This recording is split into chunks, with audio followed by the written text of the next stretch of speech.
Good morning student. तो आज हम नया चैप्टर स्टार्ट कर रहे हैं, हमारा चैप्टर नंबर 14 जो कि है रेस्पिरेशन इन प्लांट। ठीक है, तो इस चैप्टर के अंदर हम प्लांट में किस तरीके से रेस्पिरेशन होता है उसके बारे में पढ़ेंगे।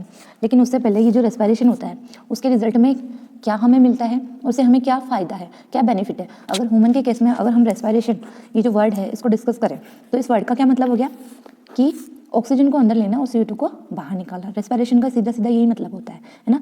लेकिन ये जो रेस्पिरेशन होता है उसके रिजल्ट में बनता क्या है, होता क्या है, ठीक है। तो ये जो रेस्पिरेशन होता है उसके रिजल्ट में हमें एनर्जी मिलती है। क्या मिलती है? एनर्जी मिलती है, ठीक है। और इस एनर्जी से हम जो भी काम करना हो, जो भी वर्क करना हो उसे हम कर लेते हैं, ठीक है। तो अब हम यहाँ रेस्पिरेशन पढ़ रहे हैं प्लांट के केस में, है ना, प्लांट के केस में।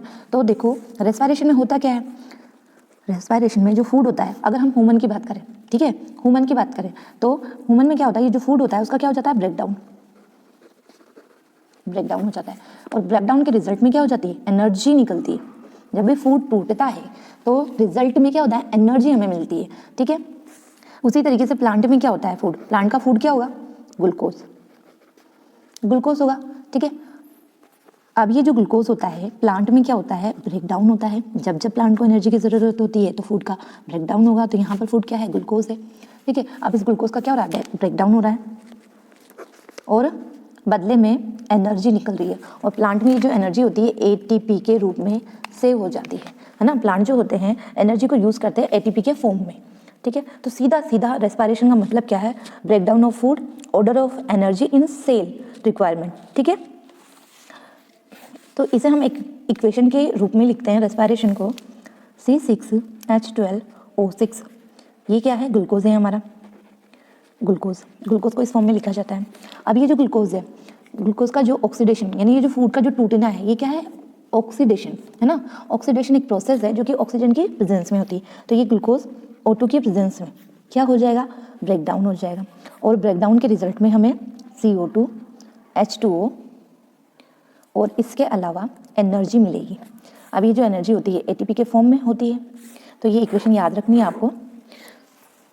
तो इस चैप्टर में हम यही पढ़ेंगे, ग्लूकोज से एनर्जी का बनना। उसके लिए इस चैप्टर में कुछ साइकिल हम पढ़ेंगे। एक है, सबसे फर्स्ट है हमारा ग्लाइकोलाइसिस,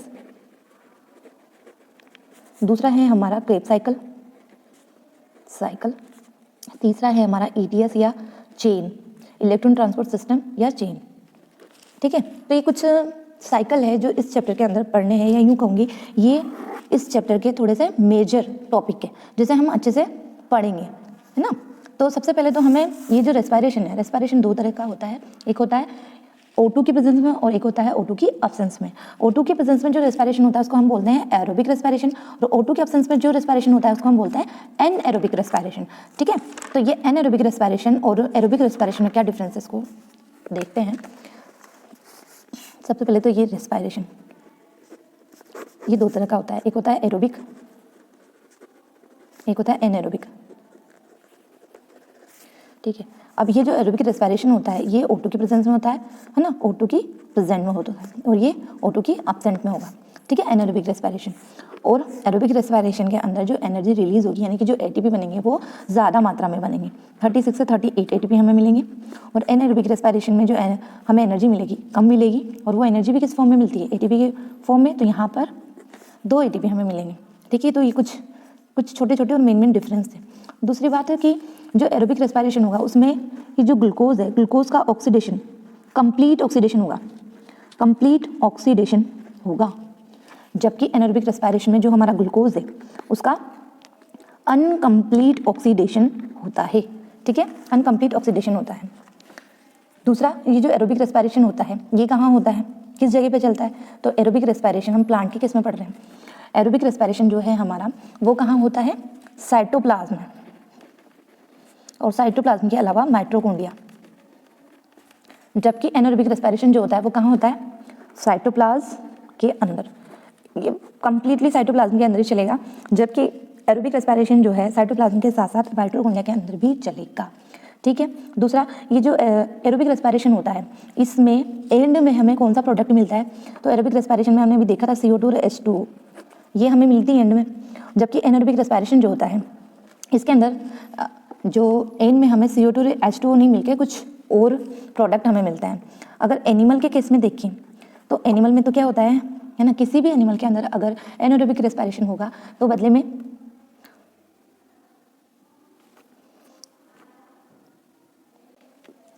एनिमल में अगर एनारोबिक रेस्पिरेशन हो रहा है तो इसमें हमें प्रोडक्ट क्या मिलेगा, लैक्टिक एसिड।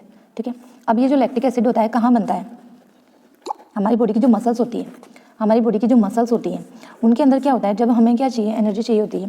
तुमने देखा है ना, कभी हम ज़रूरत से ज़्यादा काम करते हैं, मान लीजिए कि तुम्हें बोल दिया जाए कि कुछ फ्लोर तक आपको सीढ़ियाँ चढ़ के जानी है और कुछ सामान भी आपको लेकर जाना है ना, या आपको बोल दे कि ये जो ग्राउंड है, ये जो खेल का मैदान है, इसके आपको 10 राउंड्स लगाने हैं आपको, तो 2 राउंड तो आप इजीली लगा सकते हो, लेकिन जब आपको 10 राउंड लगाने के लिए बोला है तो आपकी बॉडी में एनर्जी नहीं है, आपकी बॉडी की क्षमता नहीं है, लेकिन फिर भी आप उस काम को कर रहे हैं, तो आपने देखा है कि वो राउंड कंप्लीट करने के बाद में, या फिर आप जब ज़रूरत से ज़्यादा चल लेते हो तो हमारे पैरों में क्या हो जाती है, ऐंठन सी आ जाती है ना, हमारे पैर जो होते हैं दर्द करने लग जाते हैं। क्यों दर्द करने लग जाते हैं, क्योंकि वहाँ की जो मसल्स होती हैं उन मसल्स में क्या होता है, एनारोबिक रेस्पिरेशन होता है। मतलब एनर्जी तो हमें चाहिए, लेकिन एनर्जी तो हमें चाहिए है ना, अब वहाँ एनर्जी कैसे मिलेगी, फूड तो है नहीं वहाँ पर, तो वहाँ पे क्या हो रहा है, एनारोबिक रेस्पिरेशन हो रहा है ना, तो हमारी जो मसल्स होती है वहाँ पर क्या होता है, वहाँ पर एनारोबिक रेस्पिरेशन होता है, बदले में लैक्टिक एसिड बनता है, और लैक्टिक एसिड के इकट्ठा हो जाने की वजह से हमारी जो पैर में जो ऐंठन वगैरह से आ जाते हैं है ना, इस वजह से हम चलने में या खड़े होने में तकलीफ महसूस करते हैं। तो एक तो आपको लैक्टिक एसिड याद रखना कि मसल्स के अंदर जो एनारोबिक रेस्पिरेशन होता है तो उसके रिजल्ट में लैक्टिक एसिड बनता है। ठीक है, तो ये कुछ डिफरेंस थे एरोबिक और एनारोबिक रेस्पिरेशन के अंदर। इसके बाद हम पढ़ेंगे ग्लाइकोलाइसिस। ठीक है, इस चैप्टर की जो स्टार्टिंग होगी अब होगी इस चैप्टर की स्टार्टिंग ग्लाइकोलाइसिस से। ठीक है, उससे पहले देखो ये जो हमारा ग्लूकोज है,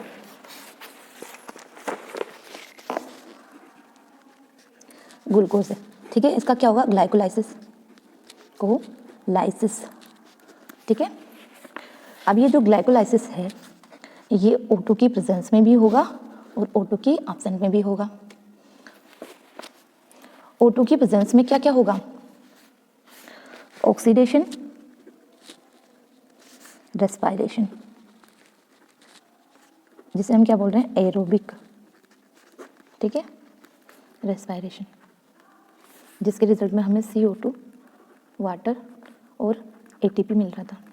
ठीक है, और O2 की एब्सेंट में, जो O2 की एब्सेंट में होगा, जो O2 के एब्सेंस में हो रहा है, जो एरोबिक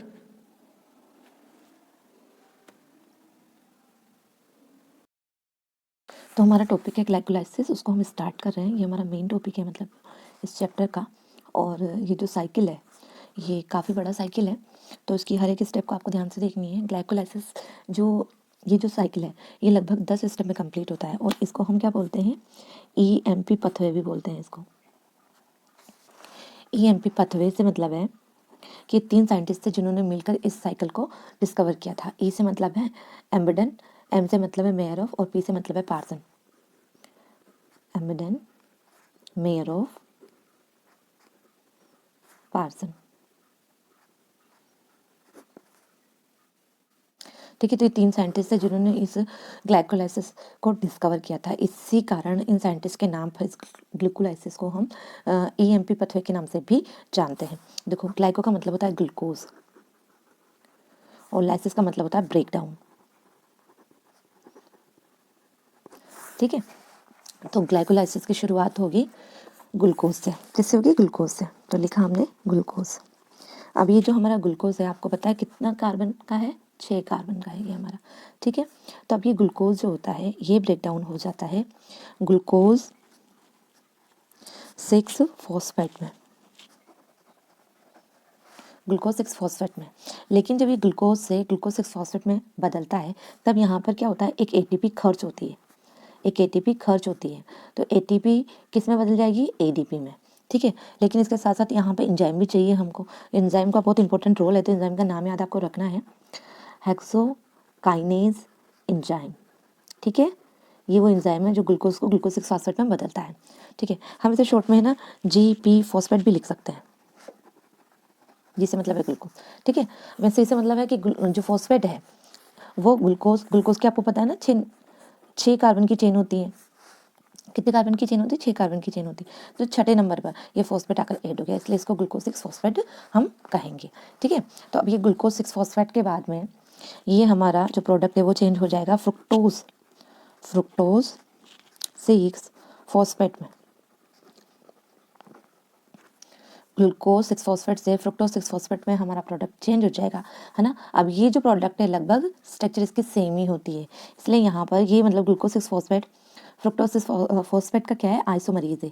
तो है ना, आइसोमरेज का मतलब तो समझते हो ना, आप केमिस्ट्री में आपने पढ़ा है। यहाँ पर हम एक एंजाइम का यूज़ करेंगे, आइसोमरेज एंजाइम। आइसोमरेज एंजाइम, हम एंजाइम बार बार लिखूंगी नहीं, जो भी हम यहाँ पर रिएक्शन में यूज़ करें सारे के सारे एंजाइम ही होंगे ये। ठीक है, तो ग्लूकोज 6 फॉस्फेट से हमारा बन गया फ्रुक्टोज 6 फॉस्फेट। इसके बाद में देखो, इसके बाद में हमारा जो ग्लूकोज 6 फॉस्फेट है, यहाँ पर क्या होगा, जो अगला हमारा प्रोडक्ट बनेगा वो बनेगा हमारा फ्रुक्टोज 1,6 बिस फॉस्फेट। ठीक है, ग्लूकोज 6 फॉस्फेट से बन गया हमारा फ्रुक्टोज 1,6 फॉस्फेट। देखो, कहने का मतलब ये कार्बन की चेन थी, तो फ्रुक्टोज भी जो होता है 6 कार्बन का होता है, तो 6 नंबर के कार्बन पे फॉस्फेट आकर जुड़ा, यहाँ पे 6 नंबर के कार्बन पे आकर हमारा फॉस्फेट जुड़ा। अब यहाँ पे मैंने लिखा है 1,6, तो फर्स्ट वाले कार्बन पे भी, है ना, फॉस्फेट जुड़ा हुआ है ना, इसका मतलब ये है। ठीक है, तो स्ट्रक्चर पर नहीं जाना, हमें प्रोडक्ट आपको नाम याद रखने हैं, किससे क्या बन रहा है। ठीक है, और सीक्वेंस में याद रखना है आपको। तो फ्रुक्टोज 6 फॉस्फेट के बाद फ्रुक्टोज 1,6 बिस फॉस्फेट बन रहा है या बाईफॉस्फेट बन रहा है, तो यहाँ पर क्या होगा, हमारा एक एटीपी और खर्च होगा। ठीक है, एक एटीपी खर्च होगा, एडीपी। ठीक है, लेकिन यहाँ पर एंजाइम भी यूज़ होगा, तो एंजाइम का नाम आपको याद रखना है, फ्रुक्टोज काइनेज। फ्रुक्टोज काइनेज वो एंजाइम है जो फ्रुक्टोज 6 फॉस्फेट को फ्रुक्टोज 1,6 बिस फॉस्फेट में बदलेगा। ठीक है, उसके बाद में ये फ्रुक्टोज 1,6 बिस फॉस्फेट जो होता है हमारा, ये कितने कार्बन का हुआ? 6 कार्बन का। कार्बन आपको याद रखना, कितने कार्बन का हुआ? 6 कार्बन का हुआ, है ना। उसके बाद में ये 3-3 कार्बन के मॉलिक्यूल में टूट जाएगा। कितने कार्बन के मॉलिक्यूल में टूट जाएगा? 3-3 कार्बन के मॉलिक्यूल में टूट जाएगा। तो इस तरीके से फ्रुक्टोज 1,6 बाईफॉस्फेट जो है हमारा 6 कार्बन का मॉलिक्यूल है, 3-3 के कार्बन के मॉलिक्यूल में ब्रेक डाउन हो जाएगा। ठीक है, तो फर्स्ट तो हमारा बनेगा 3,4,4 डिहाइड। दूसरा हमारा बनेगा हाइड्रोक्सी एसीटोन 3 फॉस्फेट। दिख रहा है आप लोगों को? तो देखो, 6 कार्बन का मॉलिक्यूल था हमारा फ्रुक्टोज 1,6 बिस फॉस्फेट, ये हमारा टूट गया 3-3 कार्बन के मॉलिक्यूल के अंदर। 3-3 कार्बन के मॉलिक्यूल के अंदर दिख रहा होगा आपको, क्लियर? ठीक है, तो फर्स्ट तो बना हमारा 3-फॉस्फोग्लिसरैल्डिहाइड। ठीक है, 3-फॉस्फोग्लिसरैल्डिहाइड, उसके साथ साथ बना हमारा दूसरा product dihydroxy acetone 3 phosphate. Dihydroxy acetone 3 phosphate. ठीक है, ये 3 कार्बन का और ये भी हमारा 3 कार्बन का। ठीक है, अब ये जो ब्रेकडाउन हुआ तो एंजाइम तो होगा ही सही यहाँ पे, तो एंजाइम का नाम याद रखना है आपको, एल्डोजेज। ठीक है, एल्डोलेज एंजाइम के कारण ही फ्रुक्टोज 1,6 बिस फॉस्फेट जो होता है 3-3 कार्बन के मॉलिक्यूल यानी कि 3-फॉस्फोग्लिसरैल्डिहाइड और डाईहाइड्रोक्सी एसीटोन फॉस्फेट में टूट जाता है। ठीक है, यहाँ तक क्लियर है। उसके बाद में क्या होता है कि ये जो हमारा 3-फॉस्फोग्लिसरैल्डिहाइड है, ठीक है, या इससे हम आगे बढ़ेंगे। यहाँ पर क्या होगा, ये जो 3-फॉस्फोग्लिसरैल्डिहाइड है हमारा, ये कन्वर्ट हो जाएगा 1,3 बिस फॉस्फोग्लिसरेट में। किसमें? ग्लिसरेट में। ठीक है, और यहाँ पे क्या होगा कि हमारे 2 NADP का यूज़ होके 2 NADH2 है। वहाँ फोटोसिंथेसिस में हमने पढ़ा था NADPH2। ठीक है, अब यहाँ पर P नहीं है ना, कंफ्यूज नहीं होना। यहाँ पे P बिस फॉस्फोग्लिसरैल्डिहाइड से हमारा बनेगा अब 3-फॉस्फोग्लिसरेट। ठीक है, उसके बाद बनेगा हमारा 2-फॉस्फोग्लिसरेट। ठीक है, यहाँ तक क्लियर है। उसके बाद लेकिन ये जो बना हमारा 1,3 बिस फॉस्फोग्लिसरेट के बाद में 3-फॉस्फोग्लिसरेट, है ना, तो यहाँ पर क्या होगा, 2 ATP का फॉर्मेशन होगा, 2 ATP बनेंगे हमारे, ये याद रखना है आपको। ठीक है, और यहाँ पे एंजाइम जो यूज़ होगा, एंजाइम का नाम याद रखना है आपको, डाईफॉस्फोग्लिस, मैं लिख देती हूँ, फोस्फोग्लिसरोकाइनेज, ठीक है, डाईफोस्फोग्लिसरोकाइनेज एंजाइम की हेल्प से 1,3 बिस फॉस्फोग्लिसरेट जो होता है 3 फॉस्फोग्लिसरेट के अंदर कन्वर्ट हो जाएगा। उसके बाद में हमारा 3 फॉस्फोग्लिसरेट से 2 फॉस्फोग्लिसरेट बन जाएगा। ठीक है, ये चीज़ें आपको याद रखनी है। तो ये हमारा बन गया 2 फॉस्फोग्लिसरेट। ठीक है, अब 2 फॉस्फोग्लिसरेट के बाद में हमारा जो अगला प्रोडक्ट बनेगा वो बनेगा हमारा फोस्फोइनोल पायरुवेट वेट। ठीक है, और यहाँ पर भी क्या होगा, एक H2O रिमूव हो जाएगा और यहाँ पे जो एंजाइम काम आएगा उस एंजाइम का नाम है इनोलेज एंजाइम। एंजाइम पीछे मैं लिखूंगी नहीं, एंजाइम इनोलेज सबसे इंपॉर्टेंट एंजाइम है। इसमें क्या होगा, 2 फॉस्फोग्लिसरेट से ये फोस्फोइनोल के अंदर, फोस्फोइनोल पायरुवेट के अंदर कन्वर्ट हो जाएगा। ठीक है, उसके बाद में फोस्फोइनोल पायरुवेट से हमारा जो फाइनल प्रोडक्ट है वो हमें मिल जाएगा पायरुवेट एसिड या पायरुवेट। ठीक है, और यहाँ पे क्या होगा, फोस्फोइनोल पायरुवेट से जो पायरुवेट हमारा फाइनल प्रोडक्ट बनेगा तो यहाँ पर भी क्या होगी, 2 ATP का फॉर्मेशन होगा। ठीक है, अब ATP का फॉर्मेशन किससे होता है, ADP से होता है, और इनऑर्गेनिक फॉस्फेट। ठीक है, इनऑर्गेनिक फॉस्फेट है ना, अब यहाँ 2 फॉस्फेट है ना, डाईफॉस्फेट, एक फॉस्फेट और जुड़ जाएगा तो ये ट्राईफॉस्फेट में कन्वर्ट हो जाएगा। तो इस तरीके से ये जो फोस्फोइनोल पायरुवेट की जो प्रोसेस होती है वो कंप्लीट होती है हमारी। लेकिन ये सिंपल प्रोसेस नहीं है, थोड़ी टफ प्रोसेस है। इसको दोबारा से हम ध्यान से देखते हैं एक एक स्टेप को। अब अच्छे से ध्यान से सुनना। ग्लाइकोलाइसिस एक प्रोसेस है जिसमें हम क्या कर रहे हैं, पायरुवेट का, जिसमें हम पायरुवेट एसिड या पायरुवेट का फॉर्मेशन कर रहे हैं। ठीक है, अब यहाँ पे क्या होता है, ये जो ग्लाइकोलाइसिस, ये जो साइकिल है या जो पथवे है, 3 साइंटिस्ट ने इसको डिस्कवर किया था। फर्स्ट थे एम्बेडन, मेरव और पार्नस। ठीक है, तो इन्हीं के नाम पे EMP हमारा पथवे भी कहा जाता है ग्लाइकोलाइसिस को। ठीक है, ग्लूकोज का मतलब होता है, मतलब ग्लूकोज जो होता है उसको ग्लाइको भी बोलते हैं। लाइसिस का मतलब टूटना होता है। ग्लूकोज से हम शुरुआत कर रहे हैं, 6 कार्बन का होता है हमारा। हेक्सोकाइनेज एंजाइम की उपस्थिति में ग्लूकोज 6 फॉस्फेट के अंदर कन्वर्ट हो जाता है। ग्लूकोज 6 फॉस्फेट जो होता है ना, ग्लूकोज 6 फॉस्फेट से हमारा फ्रुक्टोज 6 फॉस्फेट बन जाता है। लेकिन यहाँ पे आइसोमेरेज एंजाइम यूज में होता है। फ्रुक्टोज 1,6 फॉस्फेट से फ्रुक्टोज 1,6 बाइफॉस्फेट बनता है। लेकिन यहाँ पे फ्रुक्टोज काइनेज एंजाइम का यूज होता है और बदले में है ना एक ATP खर्च हो रहा है। इससे पहले हमारा एक ATP खर्च हुआ, यहाँ पे खर्च हो रहा है, ये देखो है ना, खर्च हो रहा है। यहाँ पे एक ATP हम खर्च कर रहे हैं, दूसरा ATP यहाँ पे खर्च होगा। ठीक है, और देखो ये जो एरो का साइन होता है ना, जिस तरफ है ना वो चीज़ बन रही है ना, तो ATP से ADP बन रही है, यानी खर्च हो रहा है यहाँ पे। तो 2 ATP हमारे खर्च हो गए हैं, फ्रुक्टोज 1,6 बाइफॉस्फेट बन गया हमारा। फिर यहाँ पे एल्डोज एंजाइम की प्रेजेंस में ये जो 6 कार्बन का मॉलिक्यूल है हमारा फ्रुक्टोज 1,6 फॉस्फेट, 3 कार्बन के मॉलिक्यूल्स में टूट जाएगा। फर्स्ट 3 कार्बन का जो मॉलिक्यूल है उसका नाम है 3-फॉस्फोग्लिसरल्डिहाइड। 3-फॉस्फोग्लिसरल्डिहाइड, एक एक वर्ड को 3-3 4-4 बार उसको रिपीट करना, 3-फॉस्फोग्लिसरल्डिहाइड। उसके बाद में अगला जो 3 कार्बन का मॉलिक्यूल है हमारा वो है डाईहाइड्रोक्सी एसीटोन 3 फॉस्फेट। ठीक है, बन गया। अब इसके बाद में हम आगे बढ़ेंगे तो आगे हमारा जो 3-फॉस्फोग्लिसरल्डिहाइड है वो आगे बनेगा। ठीक है, अब यहाँ पे क्या हो रहा है, 3-फॉस्फोग्लिसरल्डिहाइड से हमारा 1,3 बिसफॉस्फेट ग्लिसरल्डिहाइड, 1,3 बिसफॉस्फोग्लिसरेट, ये ग्लिसरेट बिस को बोलते हैं, 1,3 बिसफॉस्फोग्लिसरेट, 1,3 बिसफॉस्फोग्लिसरेट बन रहा है। ठीक है, लेकिन साथ साथ यहाँ पर क्या हो रहे हैं, 2 NADH2 का फॉर्मेशन हो रहा है। ठीक है, ये याद रखना, दो का यूज़ कर रहे हैं तो 2 ही मॉलिक्यूल बन रहे हैं। ठीक है, 1,3 बिस फॉस्फोग्लिसरेट से क्या बन रहा है हमारा, 3 फॉस्फोग्लिसरेट हमारा बन रहा है। लेकिन साथ साथ यहाँ पर 2 ATP है ना, 2 ATP का फॉर्मेशन भी हो रहा है, ये इंपॉर्टेंट है, 2 ATP का फॉर्मेशन भी हो रहा है। और जो एंजाइम काम आ रहा है वो है डाईफॉस्फोग्लिसरेट काइनेज। एंजाइम का नाम याद रखना, बुक में सारी इक्वेशन दी हुई है, अच्छे से देख लेना। 3-फॉस्फोग्लिसरेट से फिर हमारा बन रहा है 2-फॉस्फोग्लिसरेट। ठीक है, 2-फॉस्फोग्लिसरेट के बाद में हमारा जो अगला प्रोडक्ट बन रहा है वो है फोस्फोइनोल पायरुवेट। और यहाँ पे एंजाइम काम आ रहा है इनोलेज एंजाइम काम आ रहा है और फोस्फोइनोल पायरुवेट हमारा बन रहा है। फोस्फोइनोल पायरुवेट के बाद में हमारा जो फाइनल प्रोडक्ट है वो बन जा रहा है पायरुविक एसिड। लेकिन यहाँ पर भी क्या हो रहा है, 2 ATP हमें मिल रहे हैं। ठीक है, 2 ATP बन रहे हैं। तो देखो हमें यही देखना है कि इस पूरी इक्वेशन में तो 10 प्रोडक्ट हो गए हमारे फर्स्ट।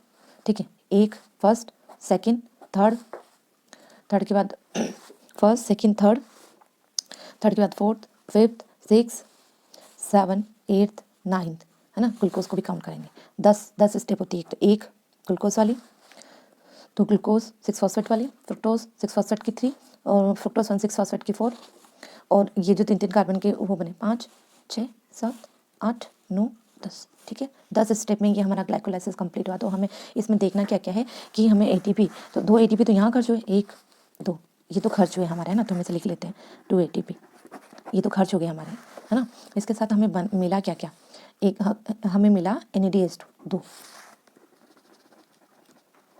ठीक है। इसके अलावा 2 ATP यहाँ बने, 2 ATP, ठीक है। तो देखो ये जो NADH2 था ये 3 ATP के बराबर होता है, तो ये 6 ATP तो ये हो गए, है ना, 2 ATP ये हो गए, तो 2-2 बने एक साथ, है ना, तो 2 बार बने 2-2, तो 4 ही हो गए। तो टोटल कितने ATP बने, 10 ATP। खर्च कितने में, 2 ATP, है ना। तो कितने का नेट बेनिफिट हुआ हमें, 8 ATP का, ये याद रखना है आपको। ग्लाइकोलाइसिस में हमें क्या मिलता है, 8 ATP मिलते हैं हमें, ठीक है। तो ये साइकिल यहीं कंप्लीट होती है। और इससे रिलेटेड कोई प्रॉब्लम हो आपको तो आप मुझे कमेंट कर सकते हैं, पर्सनल मैसेज कर सकते हैं, ठीक है। नेक्स्ट टॉपिक आगे क्लास में डिस्कस करेंगे और इस साइकिल को अच्छे तरीके से देखना है, स्टेपों को बार बार लिख कर देखना, तब ये चीज़ आपको लर्न हो पाएगी।